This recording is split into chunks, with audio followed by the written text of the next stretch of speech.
கர்த்தருடைய பரிசுத்த நாமத்துக்கு மகிமையும் கனமும் உண்டாகட்டும். மெய்ப்பனின் சத்தம் என்ற இந்த காலின் மூலமாக உங்களை காண்பதிலே கர்த்தருக்கு நான் மகிழ்ச்சி அடைகிறேன். இந்த நாளிலும் நாம் தியானத்துக்காக சங்கீதம் 34:1 நான் வாசிக்கிறேன். சங்கீதம் 34:1. கர்த்தரை நான் எக்காலத்திலும் ஸ்தோத்தரிப்பேன். கர்த்தருடைய நாமத்துக்கு மகிமை உண்டாகட்டும். கர்த்தரை நான் எக்காலத்திலும் ஸ்தோத்தரிப்பேன். சங்கீதக்காரன் சொல்லுகிற இந்த வார்த்தையிலே கர்த்தரை எப்பொழுதும், அதாவது எல்லா காலத்திலும் அவரை நான் ஸ்தோத்தரிப்பேன் என்று அவர் அறிக்கை செய்கிறதை நாம் பார்க்கிறோம்.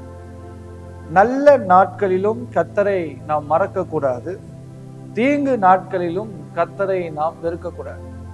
நம்முடைய வாழ்க்கையில 2 விதமான காலங்கள் இருக்கலாம். ஒரு சந்தோஷமான நல்ல நாட்களை நாம் காணலாம், சில நேரங்களிலே நமக்கு துக்கமான காலங்கள் வரலாம். ஒரு மனுஷனுடைய வாழ்க்கையிலே இது 2மே நடைபெறக்கூடிய ஒரு காரியம்தான். ஒரு கர்த்தருடைய பிள்ளைகளுடைய வாழ்க்கையிலே எப்பவுமே சந்தோஷமான நாட்கள் இருக்கும் என்று நாம் சொல்ல முடியாது, அல்லது எப்பவுமே துக்கமான நாட்கள் இருக்கும் என்று சொல்ல முடியாது. எப்படி பகலும் இரவும் மாறி மாறி வருதோ அது போல நம்முடைய வாழ்க்கையிலும் கூட இப்படி எல்லா காலங்களும் மாறும். வேதத்தில் சொல்லப்பட்டிருக்கிறது, ஒவ்வொன்றுக்கும் ஒவ்வொரு காலம் உண்டு என்று சொல்லப்பட்டிருக்கிறது போல. கர்த்தர் நாமத்துக்கு மகிமை உண்டாகட்டும். ஆகவே இந்த 2 காலத்திலும் நாம் எப்படி இருக்க வேண்டுமா? நாம் கர்த்தரை ஸ்தோத்தரிக்க வேண்டும். நம்முடைய வாழ்க்கையிலே அநேக வேளையிலே ரொம்ப சந்தோஷம் வரும்போதும் அல்லது ரொம்ப ஒரு கொண்டாட்டம் வரும்போதும் அந்த நாட்களிலே அநேகர் கர்த்தரை மறந்து விடுகிறார்கள். கர்த்தருக்கு வேண்டிய கனத்தை செலுத்தாமல், கர்த்தரை துதிக்காமல், அந்த சந்தோஷத்திலேயே மூழ்கி போய் கர்த்தரை மறந்து விடுகிறார்கள். ஒரு முறை ஒரு வயசான தாத்தாவுக்கு 100 வயது பிறந்த நாளுக்கு எல்லாருடைய பிள்ளைகள், பேர பிள்ளைகள் எல்லாம் கூடி அந்த பிறந்த நாளை கொண்டாட நினைச்சாங்க. ரொம்ப கொண்டாட்டத்துல கேக்கு வெட்டி எல்லாம் ரொம்ப கொண்டாட்டிட்டு இருக்கும் போதும் தாத்தா எங்க அப்படின்னு அப்புறமா தேட ஆரம்பிச்சா அவர் ஏற்கனவே மறிச்சிட்டு இருக்கிறார். அவர் ஒரு ரூம்ல மறிச்சிருக்கிறார். கொண்டாட்டத்தின் நடுவிலே அந்த முக்கியமாக இருந்த அந்த அவரை கவனிக்காம விட்டுட்டு இருக்கிறாங்க. அப்போ இது போல சில நேரங்கள்ல ரொம்ப கொண்டாட்டம் வரும்போதும் முக்கியமான தேவனை நம்ம முக்கியப்படுத்த வேண்டிய அவரை சில நேரங்கள்ல மறந்து விடுகிறது. அது ஒரு பெரிய துக்கமான காரியம். அதனாலதான் சங்கீதக்காரர் சொல்ல, என் ஆத்துமாவே அவர் செய்த சகல உபகாரங்களையும் மறவாதே. சந்தோஷமான நாட்களிலும் அந்த சந்தோஷம் தேவனை மறக்க செய்யக்கூடாது. அதே சமயத்தில் துக்கமான காரியங்கள் வரும்போதும் தேவனை அநேக வேளைகளை வெறுத்து விடுகிறார்கள்.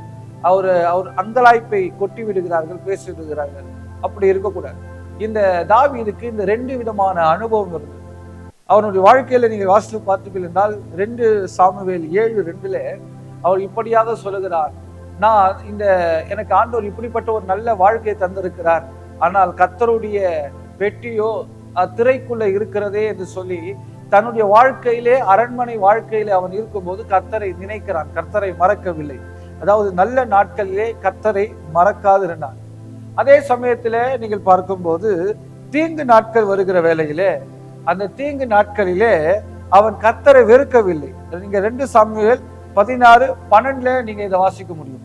2 சாமுவேல் 16:12 நீங்கள் வாசித்து பார்ப்பீங்கன்னு சொன்னா அங்கே அவர் சொல்லுகிறா, இந்த கர்த்தர் என் சிறுமையை பார்த்து எனக்கு நன்மை செய்வார் என்று சொல்லுகிறார். அப்போ தீங்கு வரும்போதும் துக்கம் வரும்போதும் அவன் கர்த்தரை வெறுக்கல.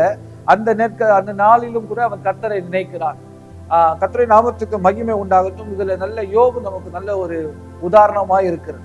ஆகவே இந்த நாள் தியானத்திலே நாம் கற்றுக்கொள்ள வேண்டிய ஒரு முக்கியமான காரியம், நல்ல நாட்களிலே கர்த்தரை மறக்கக்கூடாது, தீங்கு நாட்களை கர்த்தரை வெறுக்கக்கூடாது.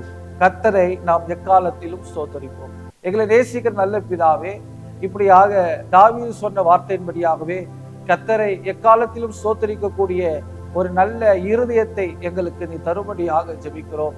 இந்த வார்த்தைகளை கேட்கிற ஒவ்வொருவரோடு கூட கர்த்தர் நீ பேசுங்க, ஆசீர்வதிங்கப்பா. இயேசுவின் நாமத்தில் வேண்டிக் கொள்கிறோம் நல்ல பிதாவே, ஆமென்.